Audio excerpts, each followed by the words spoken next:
Lucinda Riley, a luz através da janela. Conhecer seu passado é a chave para libertar seu futuro. Tradução Ivar Panazzolo Júnior. O que você é deve-se às circunstâncias de nascimento. O que eu sou, sou por meus próprios méritos. Ludwig van Beethoven. A luz através da janela. Capítulo 1. Gassin, sul da França, primavera de 1998. Emily sentiu a pressão das mãos diminuir e olhou para o rosto de Valerie. Pareceu-lhe que, enquanto a alma deixava o corpo, a dor que contorcia seu rosto também desaparecia. Naquele rosto esquálido era possível ver a beleza da mãe. Ela nos deixou, murmurou Philip, o médico. Não era necessário. Ouviu o médico balbuciar uma prece, mas não quis orar com ele. Ficou olhando fixamente com uma espécie de prazer mórbido para o saco de carne que lentamente adquiria uma coloração acinzentada. Era o que restava da presença que dominou sua vida durante 30 anos. Instintivamente, Emily queria chacoalhar o corpo da mãe para que ela despertasse, pois a transição da vida para a morte, dada a presença de vida que Valerie de la Martinières sempre teve, era forte demais para ela aceitar. Não sabia o que estava sentindo. Nas últimas semanas havia ensaiado bastante esse momento. Desviou os olhos do rosto da mãe e olhou através da janela. As nuvens pontilhavam o céu e pairavam no ar, como merengues prontos para ir ao forno.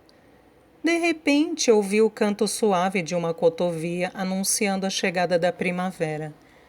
Levantou-se vagarosamente, suas pernas ainda estavam rígidas, das longas noites que passara em vigília ao lado do leito. E foi até a janela. A paisagem do início da manhã não tinha qualquer tom do pesar que as próximas horas trariam. A natureza havia pintado um belo retrato, como fazia a cada alvorecer.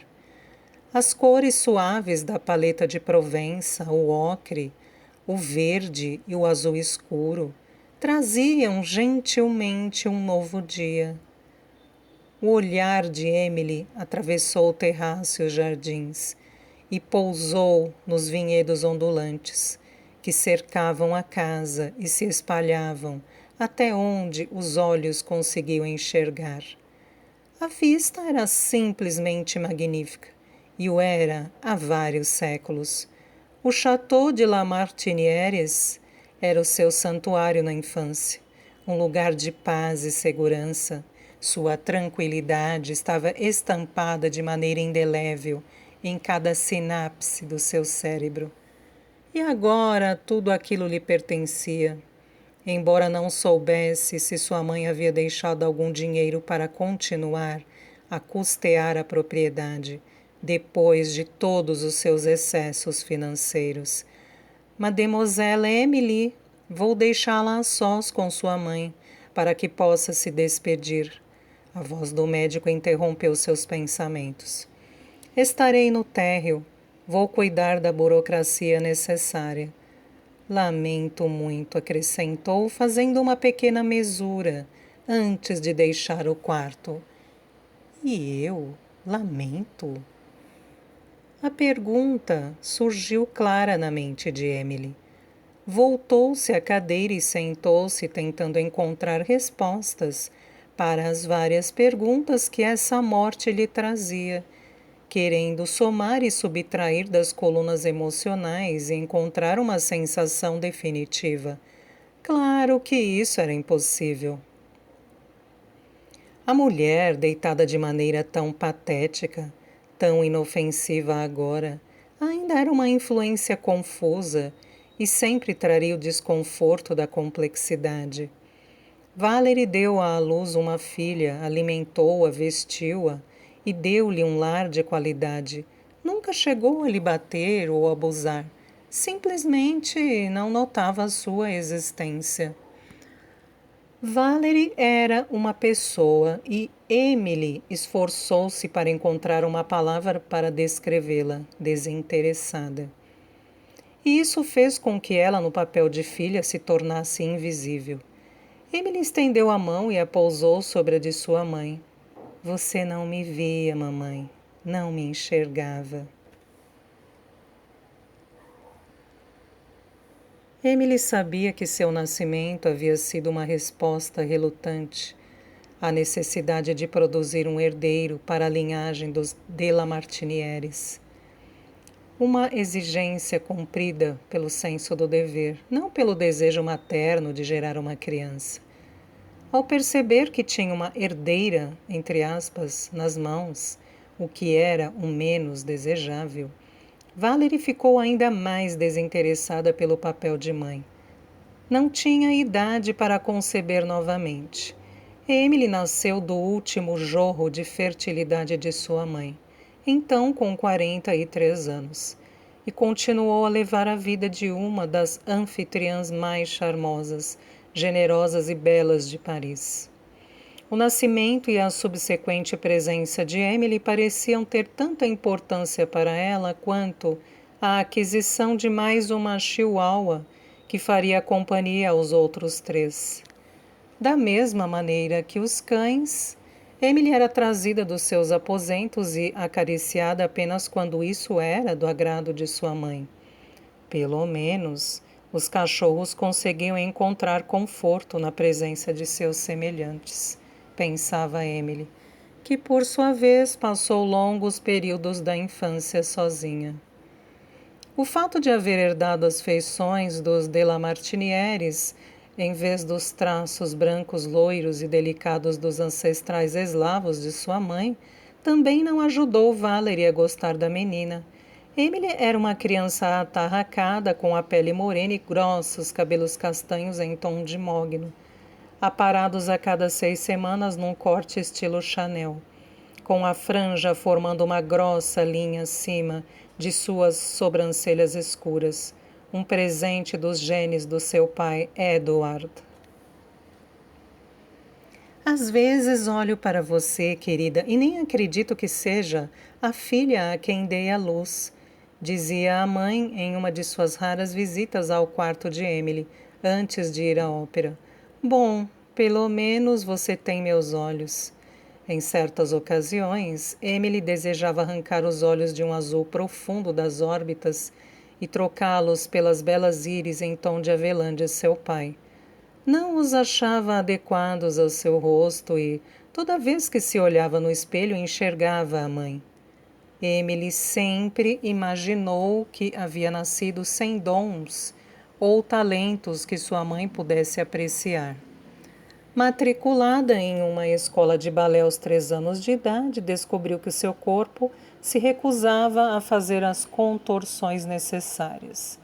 Enquanto as menininhas flutuavam pelo estúdio como pequenas borboletas, ela tinha que lutar muito para agir com graça. Seus pés pequenos e largos gostavam de ficar plantados firmemente no chão, e qualquer tentativa de separá-los resultava num fracasso. Aulas de piano foram o mesmo desastre, assim como as aulas de canto. Ela era incapaz de diferenciar as tonalidades na música.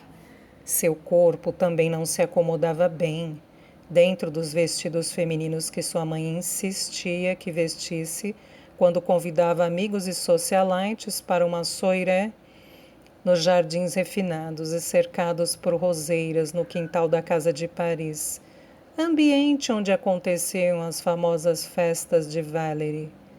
Deixada de lado em uma cadeira no canto do jardim, Emily admirava a mulher elegante e encantadora que flutuava entre seus convidados com graça e profissionalismo.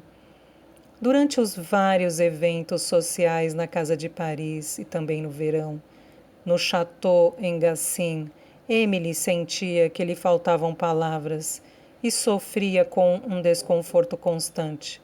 Ela não herdara o dom de socialização de sua mãe. Mesmo com todos esses desajustes, se alguém olhasse de fora, imaginaria que Emily fosse feliz. Teve uma infância digna de conto de fadas, morava em uma linda casa em Paris.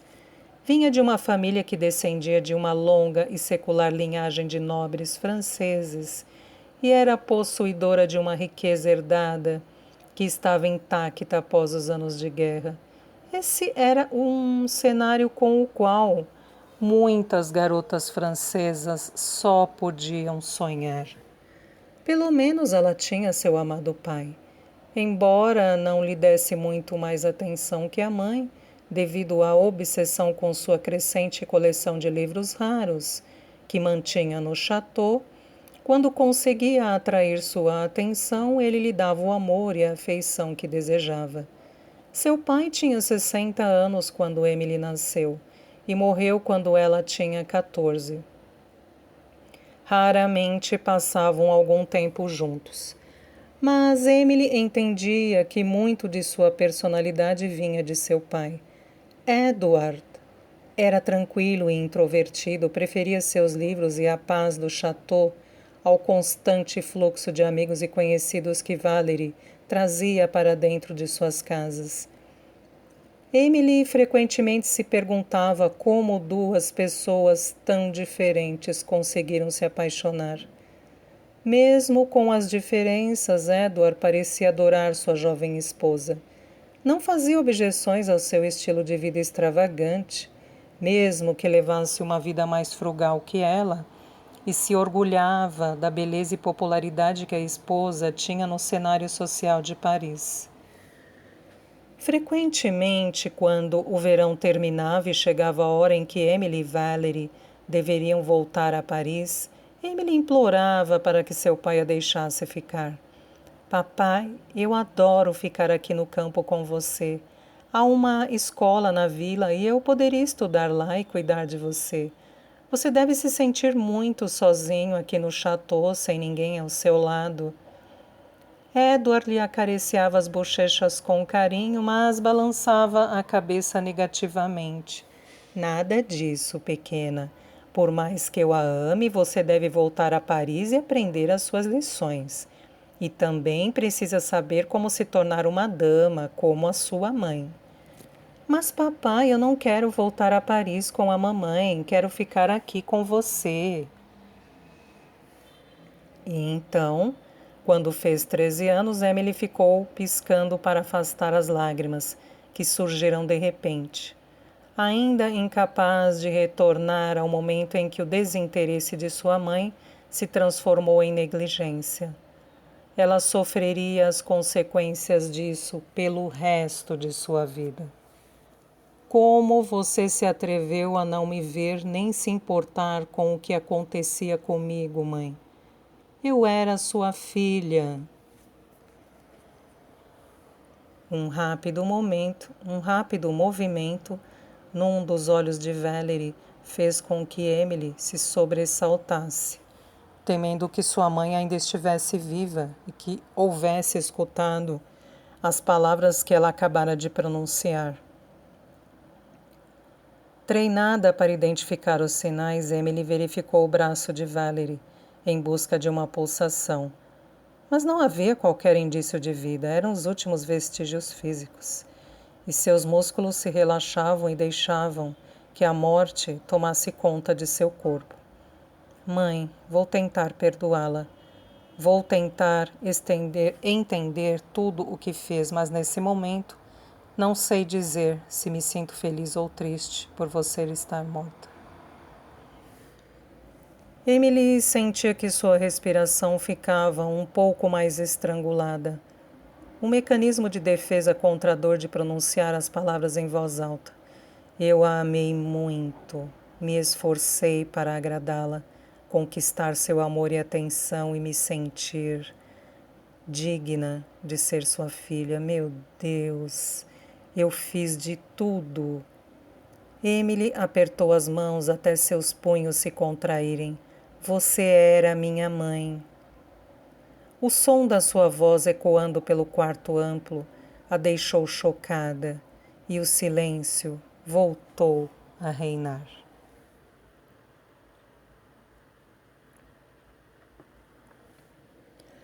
Ela olhou fixamente o brasão de armas da família dos de la Martinieres, pintado há 250 anos na cabeceira majestosa da cama. Desbotado depois de tanto tempo, o brasão mostrava 2 javalis selvagens engalfinhados em combate, com a onipresente flor de lis e o lema, entre aspas, a vitória é tudo, exibido logo abaixo, quase ilegível depois de tanto tempo. Repentinamente, Emily estremeceu, embora o quarto estivesse quente. O silêncio no chateau era ensurdecedor. Uma casa que outrora esteve cheia de vida, hoje era apenas uma casca vazia. Abrigava o passado. Ela olhou para o anel com um sinete no dedo mínimo da sua mão direita, ostentando o brasão da família em miniatura. Ela era a última sobrevivente da linhagem dos de la Martinieres. Emily sentiu o peso de séculos de ancestrais sobre seus ombros e a tristeza de uma esplêndida e nobre linhagem reduzida a uma mulher solteira de 30 anos, sem filhos. A família passara pelas agruras de vários séculos de brutalidade, mas, no intervalo de 50 anos, a Primeira e a Segunda Guerra Mundial fizeram com que seu pai fosse o único herdeiro. Pelo menos não haveria as brigas e disputas habituais pela herança. Devido a uma antiga e obsoleta lei napoleônica, todos os irmãos e irmãs herdavam igualmente as propriedades de seus pais. Muitas famílias foram arruinadas quando um de seus filhos se recusava a concordar com a venda das propriedades. Tristemente, neste caso, a cláusula Les héritiers en ligne directe, herdeiros em linha direta, se resumia nela. Emily suspirou. Talvez tivesse que vender a propriedade, mas era uma preocupação para outro dia. Agora era hora de dizer adeus. Descanse em paz, mamãe, disse. Deu um leve beijo na testa acinzentada do corpo e fez o sinal da cruz. Levantando-se da cadeira, ainda bastante cansada, Emily deixou o quarto e fechou a porta com força. Capítulo 2. 2 semanas depois. Emily levou seu café au lait com um croissant pela porta da cozinha e foi até a parte de trás da casa, um quintal cheio de alfazemas. O frontão do chateau apontava na direção sul, o que tornava o quintal o melhor lugar da casa para desfrutar do sol da manhã. Fazia um belo e morno dia de primavera, e a temperatura era agradável o bastante para vestir apenas uma camiseta.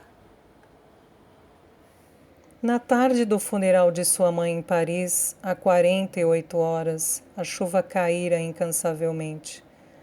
Na vigília que ocorreu posteriormente, organizada no salão do Ritz, de acordo com o desejo da própria Valerie, Emily aceitou as condolências de todos os maiores e melhores figurões da sociedade parisiense. As mulheres, a maioria com idade similar à de sua mãe, trajavam preto e faziam Emily pensar num bando de gralhas envelhecidas.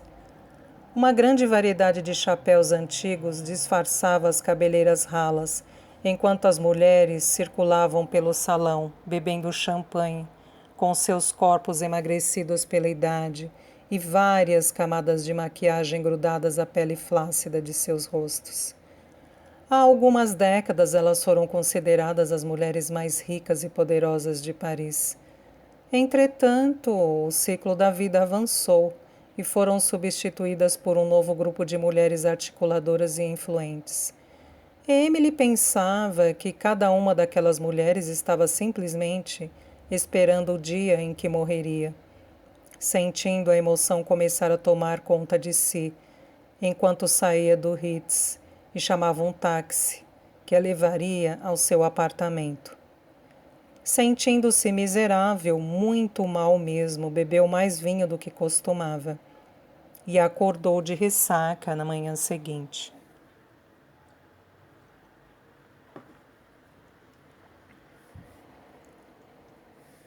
Pelo menos o pior já havia terminado, disse Emily a si mesma, tentando se reconfortar enquanto tomava café.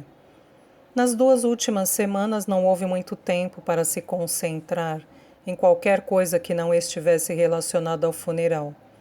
Sabia que devia à mãe o tipo de despedida que a própria Valerie teria organizado perfeitamente. Emily agonizava ao decidir se seria melhor oferecer cupcakes ou petit foie com o café. E se as rosas cor de creme com pétalas volumosas, de que sua mãe tanto gostava, seriam dramáticas o bastante para servir como decoração nas mesas. Esse era o tipo de decisão que Valerie tomava todas as semanas e Emily descobriu que nutria um respeito relutante em relação à facilidade que sua mãe tinha para cuidar daquele tipo de detalhe.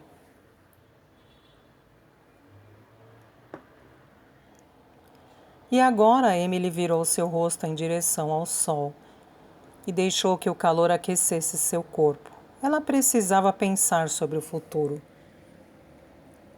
Gerard Flavier, o contador da família, que cuidava dos assuntos judiciais e das propriedades, já estava a caminho do château, vindo diretamente de Paris para uma reunião.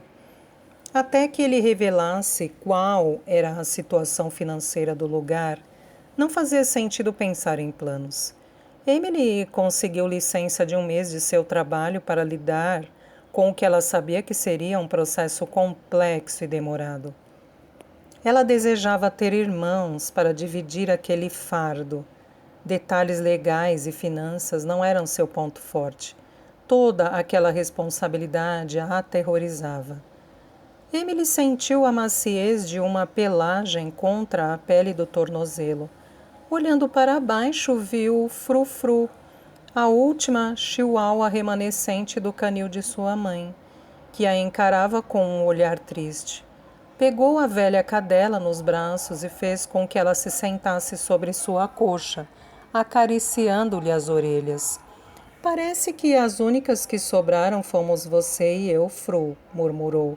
Vamos ter que cuidar uma da outra, não é? A expressão de empolgação nos olhos quase cegos de Frufru fizeram Emily sorrir. Ela não fazia ideia de como cuidaria da cadela. Embora se visse cercada por animais um dia, seu apartamento pequeno em Marais e o horário de trabalho extenuante não eram condizentes com cuidar de um cachorro que passou a vida inteira no colo emocional e físico do luxo. Mesmo assim, animais e o bem-estar deles faziam parte de seu trabalho. Emily vivia em função de seus vulneráveis clientes, e nenhum deles era capaz de expressar como se sentia ou onde sentia dores. É triste ver que minha filha parece preferir a companhia de animais à de seres humanos. As palavras resumiam os sentimentos de Valerie em relação à maneira que Emily vivia sua vida. Quando ela anunciou que tinha planos de ir à universidade e cursar medicina veterinária, a mãe franziu os lábios, expressando desaprovação. Não entendo por que você quer passar o resto da sua vida cortando e abrindo os pobres animaizinhos para olhar o que tem dentro. Mãe, esse é o processo, não o motivo. Eu amo os animais e quero ajudá-los, respondeu defensivamente. Se você precisa de uma carreira, por que não pensa em algo relacionado à moda? Eu tenho uma amiga na redação da revista Marie Claire que pode lhe arranjar um emprego. Claro, quando você se casar, não vai querer continuar trabalhando. Você se tornará uma esposa e essa será a sua vida.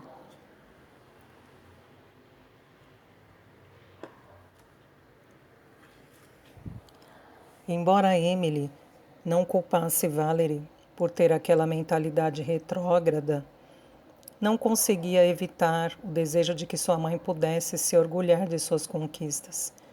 Ela se formou como a melhor aluna da classe na universidade e foi admitida imediatamente como trainee em uma das clínicas veterinárias mais renomadas de Paris.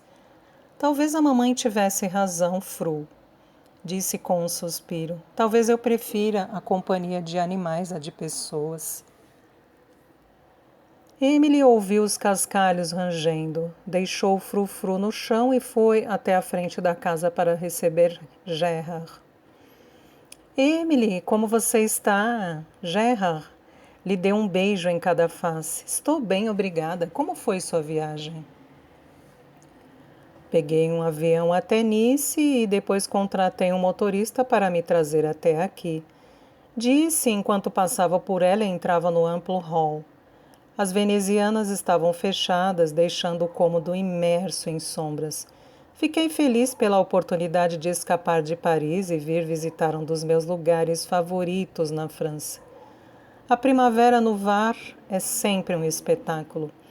Achei melhor nos reunirmos aqui no château, concordou Emily.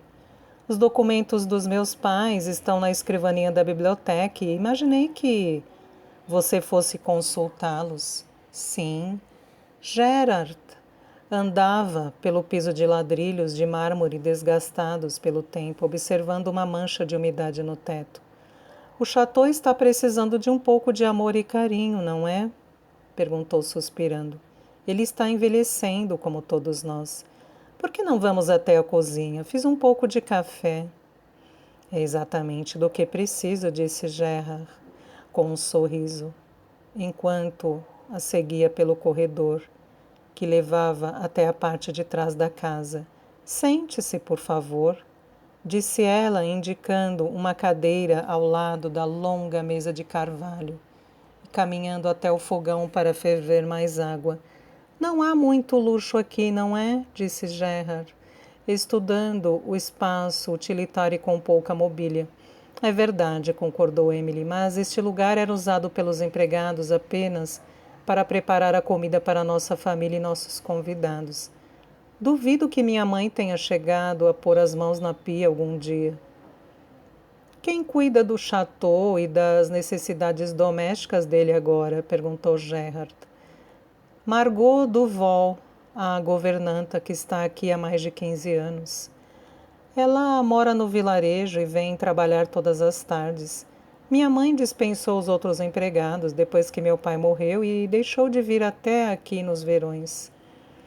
Acho que ela preferia passar os dias de folga no iate que alugava. Sua mãe certamente gostava de gastar dinheiro, disse Gerard, enquanto Emily lhe servia uma xícara de café. Com as coisas que eram importantes para ela, acrescentou o advogado.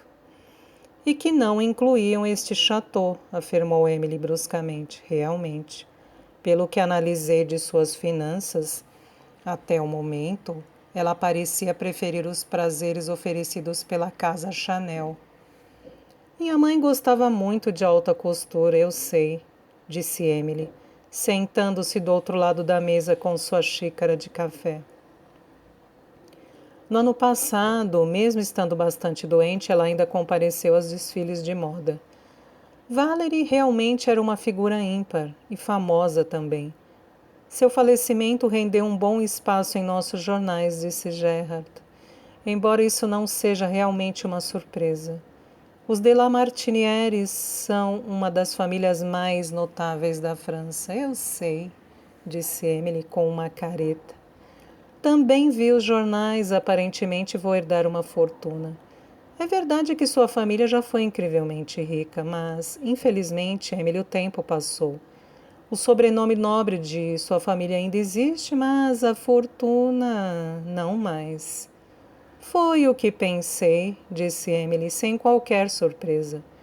Você provavelmente já sabe que seu pai não era um empresário, continuou Gerard. Ele era um intelectual, um acadêmico que tinha pouco interesse pelo dinheiro. Embora eu tenha conversado várias vezes com ele sobre investimentos e tentado convencê-lo a fazer alguns planos para o futuro, ele não se interessou. Há 20 anos isso não tinha importância, havia bastante dinheiro. Mas, entre a falta de atenção do seu pai e o gosto de sua mãe pelas melhores e mais finas coisas da vida, a fortuna diminuiu substancialmente, suspirou Gerhard. Lamento ser o portador de más notícias. Eu esperava que a situação fosse essa e não me importo, confirmou Emily. Eu só desejo organizar o que é preciso para voltar ao meu trabalho em Paris. Receio, Emily, que a situação não seja tão simples. Como eu disse no início, ainda não tive tempo de analisar os detalhes. Mas o que posso lhe dizer é que a propriedade tem credores, e muitos. E esses credores devem ser pagos assim que for possível, explicou.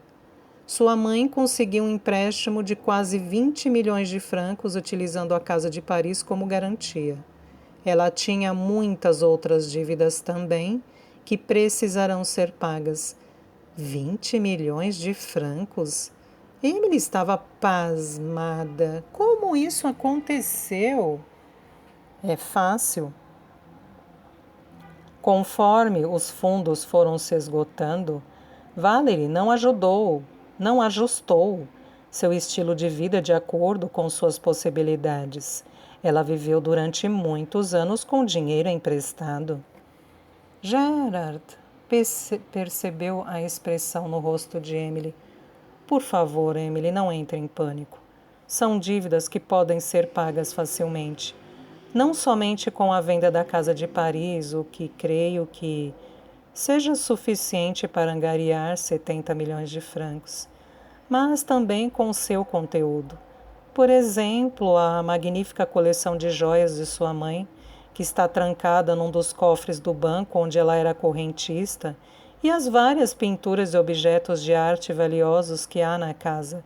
Acredite em mim, Emily, você não é pobre, mas é preciso agir rapidamente para evitar que as coisas piorem, e também tomar algumas decisões em relação ao futuro. Entendo, respondeu Emily suavemente. Eu puxei pelo meu pai e tenho pouco interesse ou experiência em administrar finanças. Entendo completamente. Seus pais lhe deixaram um fardo pesado, que está totalmente apoiado em seus ombros agora. Embora seja interessante comentar o número de parentes que você adquiriu recentemente, disse Gerhard, levantando as sobrancelhas. Como assim? Oh, não precisa se preocupar. É de se esperar que os abutres desçam sobre você num momento como este.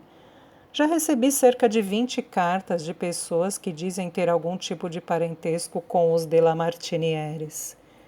Até agora, 4 irmãos ou irmãs ilegítimos, aparentemente gerados pelo seu pai fora do casamento, juntamente com 2 primos, um tio e uma pessoa que trabalhou para os seus pais, na Casa de Paris na década de 1960. Ela jura que Valerie lhe prometeu que receberia uma das pinturas de Picasso quando falecesse, disse Gerhard, sorrindo.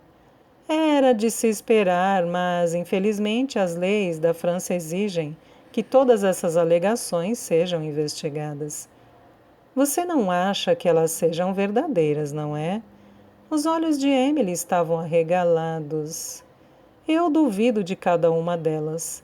Se lhe servir de consolo, isso aconteceu com todas as mortes de pessoas influentes e bem relacionadas com as quais já tive que lidar, disse Gerhard, dando de ombros.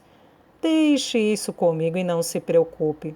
Prefiro que você, Emily, concentre seus pensamentos no que irá fazer com o chateau.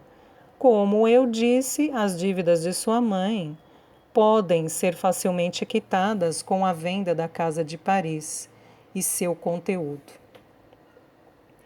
Mas isso ainda lhe deixa com essa propriedade magnífica, que, de acordo com o que percebi, está precisando de reparos urgentes. Seja lá o que você decidir, ainda será uma mulher rica, mas preciso saber uma coisa. Você pretende vender esse chateau ou não? Emily olhou para um ponto distante e suspirou fundo. Para ser honesta, Gerhard, eu gostaria que nada disso acontecesse. Gostaria que outra pessoa ficasse encarregada dessa decisão. E o que me diz dos vinhedos? A Cave está tendo algum tipo de lucro? Bem, posso investigar para você, disse Gerhard. Se você decidir vender o chateau, a vinícola pode ser incluída na venda e será uma preocupação a menos. Vender o chateau. Emily repetiu as palavras de Gerhard. Ouvi-las sendo pronunciadas em alto e bom som enfatizava a enormidade das responsabilidades que ela precisava enfrentar. Esta casa pertence à nossa família há 250 anos e agora cabe a mim tomar a decisão. A verdade é que não tenho a menor ideia sobre qual é a melhor alternativa. Tenho certeza de que você não sabe. Como já disse, é muito difícil ter que tomar todas essas decisões sozinha. Gerhard balançou a cabeça negativamente, demonstrando simpatia. O que é que posso dizer? Nem sempre podemos escolher a situação em que estamos. Vou tentar ajudá-lo o máximo possível, Emily. Sei que é isso que seu pai desejaria que eu fizesse nessas circunstâncias. Agora, se me permite, preciso descansar um pouco da viagem e mais tarde, quem sabe, possamos dar uma volta pelos vinhedos e conversar com o gerente da vinícola. Tudo bem, respondeu Emily com a voz tomada pelo cansaço. Abri as venezianas do quarto à esquerda da escada principal. Ele tem uma das melhores vistas de toda a casa. Quer que eu acompanhe até lá? Não, obrigado. Já fiquei hospedado aqui várias vezes antes. Como você sabe, já conheço o caminho. Gerhard se levantou, despediu-se de Emily com um aceno de cabeça e saiu pela porta da cozinha em direção à escadaria principal que o levaria a seu quarto. Ele parou no meio do caminho, observando o rosto desbotado e empoeirado de um dos ancestrais dos de la Martinières. Muitas das famílias nobres francesas e a história que estava ligada a seus nomes estavam desaparecendo, e apenas linhas que mal podiam ser vistas marcavam a passagem delas pelo mundo. Ele se perguntou como o grande Gilles de la Martinière, no retrato, um nobre guerreiro e, de acordo com o que alguns diziam, amante de Maria Antonieta, se sentiria se soubesse que o futuro de sua linhagem repousaria nos ombros delicados de uma jovem mulher, e uma mulher que Gerhard sempre achou um pouco estranha. Durante suas várias visitas às propriedades dos de la Martinières no passado, Gerhard via uma criança sem atrativos especiais, cuja introversão não permitia que ela respondesse às afeições dele ou de outras pessoas. Uma criança que parecia distante e reservada, quase carrancuda em sua reticência às aproximações amistosas que ele tentou engendrar. No papel de contador da família, ele sentia que seu trabalho não abrangia apenas os processos de trabalhar com planilhas e números, mas também o talento de interpretar as emoções de seus clientes. Emily de la Martinières era um enigma. Ele a observou durante o funeral de sua mãe e seu rosto não revelou emoção alguma. Ela havia se tornado muito mais atraente depois de adulta. Mesmo assim, num momento como este, na mesa da cozinha, forçada a encarar a perda da mãe e a responsabilidade de tomar decisões extremamente difíceis, Gerhard não a achou vulnerável. O tipo de vida que ela tinha em Paris não poderia estar mais distante daquela que seus ancestrais tiveram. Ela levava uma vida sem qualquer destaque. E mesmo assim, toda a história da sua família era realmente notável. Gerhard continuou a subir pelas escadas, irritado com as respostas curtas que ela lhe dera. Faltava alguma coisa, havia algo em Emily que era impossível de alcançar, e ele não fazia ideia de como descobrir o que era. Quando Emily se levantou e levou as xícaras para a pia, a porta da cozinha se abriu e Margot, a governanta do chateau, entrou pela porta lateral. Seu rosto se iluminou quando viu Emily. Mademoiselle Emily! Margot se aproximou para abraçá-la. Não sabia que você viria. Devia ter me contado, eu teria preparado a casa para recebê-la. Cheguei de Paris tarde da noite, explicou Emily. É muito bom revê-la, Margot. Margot se afastou e estudou Emily com simpatia nos olhos. Como você está? Estou tentando lidar com a situação, respondeu Emily honestamente. Ver Margot, a mulher que cuidou dela desde que era uma garotinha e passava os verões no chateau, lhe deu um nó na garganta. Você está muito magra, está comendo? Margot a examinou. É claro que estou comendo, Margot. Além disso, é improvável que eu emagreça mais do que isso. Emily abriu um sorriso lânguido, deslizando as mãos pelo corpo. Você tem um belo corpo, mas espere até ficar como eu. Margot indicou seu próprio corpo gorducho e riu-se. Emily olhou para os olhos azuis desbotados e para o cabelo louro, agora riscado por mechas acinzentadas. Ela se lembrava de que há 15 anos Margot era uma bela mulher e sentiu-se ainda mais deprimida ao perceber como o tempo destruía tudo em sua marcha sempre faminta. A porta da cozinha voltou a se abrir. Por ela surgiu um garoto jovem e esguio, com os imensos olhos azuis de sua mãe, que dominavam seu rosto angelical. Ele pareceu surpreso ao ver Emily e olhou nervosamente para sua mãe. Mamãe, há algum problema com a minha presença aqui? Perguntou ele a Margot. Você se importa se Anton ficar aqui no chateau comigo enquanto eu estiver trabalhando, Mademoiselle Emily? Estamos no feriado da Páscoa e eu não gosto de deixá-lo sozinho em casa. Ele normalmente fica sentado em algum canto entretido com um livro. Claro que não há problema, respondeu Emily, abrindo um sorriso sincero para o garoto. Margot perdera um marido há 8 anos num acidente de carro. Desde então, vinha lutando para criar o filho sozinha. Imagino que haja espaço suficiente para todos nós aqui, você não acha? Sim, Mademoiselle Emily, obrigado, disse Anton, demonstrando sua gratidão e aproximando-se de sua mãe. Gerard Flavier, nosso contador, está num dos quartos de hóspedes. Ele vai passar a noite aqui. Mais tarde iremos até o vinhedo para conversar com Jean e Jacques. Vou preparar o quarto dele enquanto vocês estiverem fora. Quer que eu faça algo para o jantar? Não, obrigada, comeremos na vila. Há algumas contas da casa que chegaram, mademoiselle. Quer vê-las agora? Perguntou Margot constrangida. Sim, claro, suspirou Emily. Não há mais ninguém para pagá-las, não é mesmo? É verdade. Lamento muito, mademoiselle. É difícil estar sozinha, sei muito bem como é, simpatizou Margot. Sim, obrigada. Conversarei com você mais tarde, Margot. Emily se despediu e foi encontrar Gerard. Naquela tarde, Emily foi com Gerard à cave. O vinhedo, na propriedade dos de la Martinières, era uma pequena operação de 10 hectares, com uma produção de 12.000 garrafas de vinho branco tinto e do mais pálido rosé ao ano, vendidos predominantemente a lojas, restaurantes e hotéis das redondezas. Do lado de dentro, a cave era fria e escura.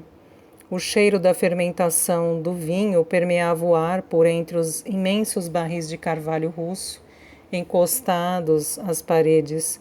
Jean Benoit, o gerente da cave, saiu de trás de sua escrivaninha quando eles entraram. Mademoiselle Emily, é um prazer vê-la. Cumprimentou-a Jean, beijando-lhe as duas faces, carinhosamente. Pai, venha ver quem está aqui. Jacques Benoit, que já tinha seus 80 e poucos anos e um corpo rígido devido ao reumatismo, mas que ainda se sentava a uma das mesas na cave todos os dias, cuidadosamente embalando cada garrafa de vinho em papel de seda roxo, levantou os olhos e sorriu. Mademoiselle Emily, como vai? Estou bem, obrigada, Jacques. E você? Ah, não consigo mais sair para caçar os javalis selvagens que seu pai e eu costumávamos pegar nas montanhas, disse ele com uma risada. Mas ainda acordo respirando todas as manhãs. Emily sentiu prazer com o carinho daquelas saudações e de toda a familiaridade que aquelas figuras traziam. Seu pai e Jacques foram grandes amigos e Emily frequentemente pedalava sua bicicleta até a praia de Gigarro, nas proximidades, para nadar em companhia de Jean, que 8 anos mais velho parecia bastante maduro. Às vezes, Emily o imaginava como seu irmão mais velho. Jean sempre agiu de forma bastante protetora e gentil em relação a ela. Ele perdeu sua mãe, Francesca, quando ainda era jovem, e Jacques fez o melhor que pôde para criá-lo sozinho. Tanto o pai quanto o filho, assim como seus ancestrais, cresceram na pequena casa ao lado da cave. Jean agora administrava a vinícola, assumindo o lugar de seu pai, quando Jacques se deu por satisfeito com as habilidades que seu filho demonstrou no uso de seus métodos especiais de misturar e fermentar as uvas das parreiras que os cercavam.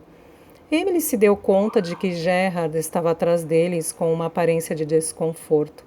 Afastando seus devaneios, ela disse: Este é Gerard Flavier, o contador de nossa família. Acredito que já nos encontramos, monsieur. Há muitos anos, disse Jacques, estendendo a mão direita que tremia, para cumprimentá-lo. Sim, e eu ainda sinto a sutileza do sabor do vinho que vocês criam aqui quando estou em Paris, comentou Gerard com um sorriso. O senhor é muito gentil, monsieur Gerard, disse Jacques, mas creio que meu filho tem muito mais talento quando precisamos produzir o rosé provençal perfeito. Mas presumo, monsieur Flavier, que o senhor veio até aqui para verificar as finanças e os arquivos da nossa cave. Não está muito preocupado com a qualidade de nossos produtos, estou certo. Já não estava muito à vontade. Eu certamente gostaria de ter uma noção da produtividade e do bem-estar financeiro da empresa para fazer minha análise, confirmou Gerard. Receio que Mademoiselle Emily tenha que tomar algumas decisões. Bem, creio que não há motivo para que eu esteja presente agora, então vou dar uma volta pelos vinhedos, disse ela, fazendo uma mesura com a cabeça para os 3 homens e imediatamente deixou a cave.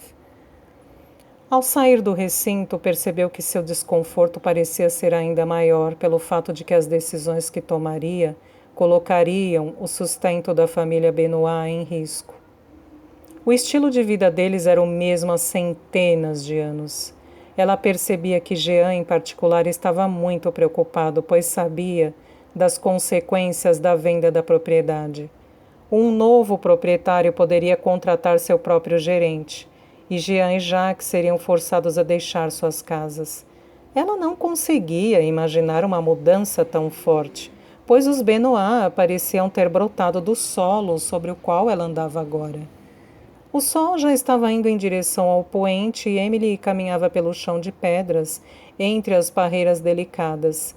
Nas próximas semanas elas cresceriam e se espalhariam alucinadamente, produzindo os frutos doces e grandes que seriam colhidos na vendange no final do verão. Ela se virou para olhar o château a 300 metros de distância e suspirou decepcionada. Suas paredes claras e as janelas pintadas num tom azul tradicional e moldurado por altos ciprestes dos 2 lados se mesclavam na suavidade do pôr do sol que se aproximava. Projetado de maneira simples, mas elegante, para se adequar àquele cenário rural, a casa refletia perfeitamente a linhagem discreta e nobre de onde ambos se originaram. É tudo o que nos resta, e tudo o que nos resta somos nós mesmos. Emily sentiu um carinho repentino em relação ao imóvel. Ele também estava órfão, reconhecido, mas ignorado em termos de suas necessidades básicas, e mesmo assim mantendo um ar de dignidade e graça num período de dificuldades. Ela sentia um espírito de camaradagem com o chateau. Como poderei dar o que você precisa? Sussurrou ela para o chateau. O que vou fazer com você? Tenho uma vida inteira em outro lugar, eu... Emily suspirou e ouviu seu nome ser chamado. Gerard vinha andando em sua direção. Ele chegou até onde ela estava e seguiu a direção do seu olhar em direção ao chateau. É bonito, não é? Ele disse. Com certeza é bonito, mas não faço a menor ideia do que vou fazer com ele. Por que não voltamos até lá? Vou lhe dar algumas sugestões. Talvez você possa fazer uso de algumas delas, talvez não. Obrigada. 20 minutos depois, quando o sol se despedia definitivamente, por trás da colina que acomodava a vila medieval de Gassin, Emily sentou-se com Gerard e ouviu o que ele tinha a dizer. A vinícola está produzindo uma quantidade menor do que poderia, tanto em termos da própria produtividade quanto dos lucros. Houve um aumento internacional nas vendas de vinho rosé nos últimos anos. Não é mais considerado o primo nobre de seus irmãos branco e tinto. Jean espera que, se as condições do tempo permanecerem estáveis nas próximas semanas, a colheita de uvas seja superior à média dos anos anteriores. O problema, Emily, é que a cave sempre foi administrada como um hobby pelos de la Martinieres. Sim, eu sei, concordou. Fiquei muito impressionado com Jean também. Ele disse que a vinícola não recebeu qualquer investimento desde que seu pai morreu há 15 anos. Com certeza o empreendimento foi estabelecido para servir como produtor de vinho particular do chateau. Nos seus melhores dias, quando seus ancestrais recebiam convidados aqui em grande estilo, uma grande parte da produção era consumida por eles e por seus convidados. Agora, é claro, tudo está diferente, mas os vinhedos ainda funcionam da mesma maneira que há centenas de anos. Gerard olhou para Emily procurando uma reação. Como não recebeu nenhuma, prosseguiu. O que a cave precisa é de uma injeção de capital para maximizar seu potencial. Jean me disse, por exemplo, que há terras em quantidade suficiente para dobrar o tamanho do vinhedo. Também é preciso adquirir alguns equipamentos modernos para atualizar a empresa e, de acordo com o que Jean acredita, produzir um lucro mais substancial, resumiu Gerard. A pergunta que fica, portanto, é se você deseja levar a vinícola e o chateau em direção ao futuro. Ambos envolvem projetos de reforma que consumirão muito de seu tempo. Emily escutava o silêncio. Não se ouvia qualquer ruído do vento. A atmosfera tranquila a envolvia com conforto e tranquilidade. Pela primeira vez desde que sua mãe morreu, Emily sentia-se em paz e, desta forma, sem qualquer vontade de chegar a uma conclusão. Obrigada por sua ajuda até aqui, Gerard. Entretanto, não acho que seja possível lhe dar uma resposta agora, explicou ela. Se você tivesse feito essas perguntas há 2 semanas, eu teria lhe dito categoricamente que estava disposta a vender tudo, mas agora... Eu compreendo, disse Gerard, assentindo. Não posso lhe dar conselhos no campo emocional, Emily, somente no campo financeiro. Talvez você se sinta melhor ao saber que quando vender a casa de Paris, seu conteúdo e as joias de sua mãe, a renda não será apenas o bastante para cobrir os custos com a reforma do chateau, mas também lhe dará rendimentos substanciais pelo resto de sua vida. E, é claro, também devemos considerar a biblioteca, acrescentou ele. Seu pai pode não ter gastado energia no embelezamento de ambas as casas, mas o legado que ele deixou está abrigado aqui.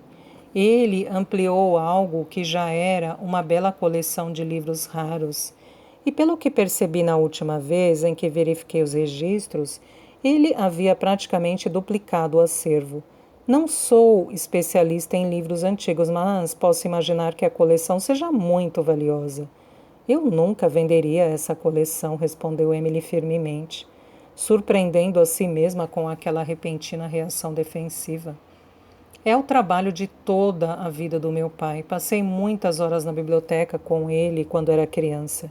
É claro, não há razão para que você queira se desfazer dos livros. Mesmo assim, é preciso lembrar-se de que se você decidir não manter o chateau, terá que achar um lugar maior que o seu apartamento em Paris para guardar a coleção, disse Gerhard, com um sorriso torto.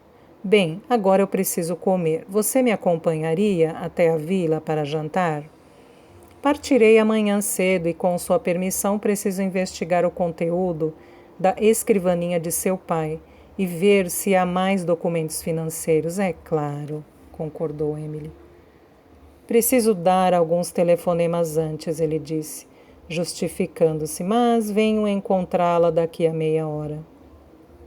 Emily observou Gerhard quando ele se levantou da mesa e caminhou em direção às outras dependências da casa. Ela não se sentia muito à vontade em sua companhia, embora o contador estivesse presente durante toda a sua vida. Ela o tratava como qualquer criança trataria um adulto distante. Agora, sem que houvesse outros membros de sua família por perto, conversar diretamente com ele era uma experiência nova e desconfortável. Enquanto andava pelos cômodos da casa, Emily percebeu que, embora Gerhard estivesse simplesmente tentando ajudá-la, ele agia de forma paternalista. Às vezes ela via nos olhos do homem algo que só conseguia identificar como ressentimento. Talvez ele sentisse, e ninguém poderia culpá-lo por isso, que ela não havia realizado nada em sua vida que a tornasse digna de receber o manto da última sobrevivente da linhagem dos Le Martinieres, com todo o seu peso e valor histórico. Emily sabia dolorosamente que não tinha qualquer traço do glamour dos seus predecessores. Nascida em uma família extraordinária, tudo o que ela queria era parecer uma pessoa normal.